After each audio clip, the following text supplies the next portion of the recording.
A student who is entrepreneur has a mindset of being entrepreneur, not necessarily that he is graduating with merit marks from architecture. I have seen my classmates, my juniors, my seniors, even some students earning and very successful in life, but not necessarily. They were average students when I was there. So entrepreneur mind makes things work. He basically have to be a leader of a team.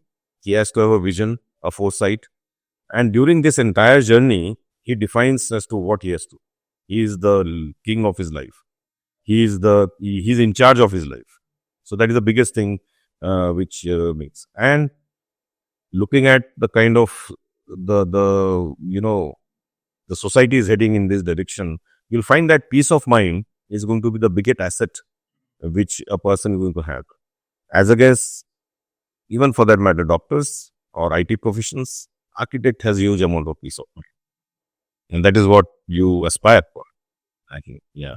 During his 5 years of graduation, there are so many fields which he touches, right from acoustics to illumination to geology to sociology to history. So he can establish himself very nicely in any social structure. He can talk with, अच्छे से बातचीत कर सकता है आदमी.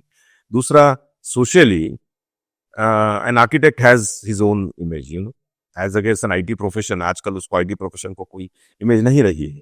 So an architect has his own image. They assume that he is a very, person of principle, a person of integrity, a person who is having interest into arts, a person who would stand to his words. So this is how the image of an architect is, So a professional architect really defines himself very nicely, carries himself very nicely in the society. So that is what is more important, So that grooming happens during this course, which is specifically in Art Ideas. We really groom them in this multifaceted ways of things, because we have some courses on small modules wherein the students are trained to express themselves very nicely, So that is the advantage which Ideas have. Like we have one module in the first year which is called as ROWC, that is Reading Objects and Organizing Skills, wherein we found that students are coming from smaller towns, taluka place से कोई आता है, उसको complex रहता है, कई बार language का complex रहता है, उसको बड़ा सिटी का प्रेशर रहता है, but he is creatively very, very sound, So to break that barrier, this particular module comes into picture, wherein we orient themselves as to how simple language could be used to express a design.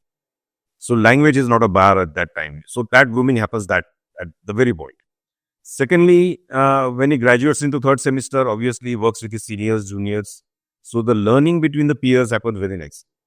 So we believe that apart from learning from the faculty, learning from your seniors and your juniors is more important, Then there are a lot of activities which happens, like rural design studies होती है, जहाँ पे बच्चों को हम लोग गाँव में लेके जाते हैं.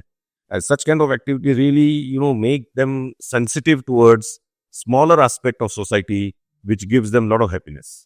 मतलब मैं पेंसिल भी देखूंगा ना, तो 12वीं के पहले जो मैं पेंसिल देखता हूँ और मेरे यहाँ से ग्रेजुएट हुआ लड़का जो पेंसिल देखेगा ना, उसको फर्क पता चलेगा कि नहीं ये कुछ तो भी और है, इसमें बहुत सारा डिजाइन है. So we make them more sensitive towards social structure, more sensitive towards humanity, and that is what is more important.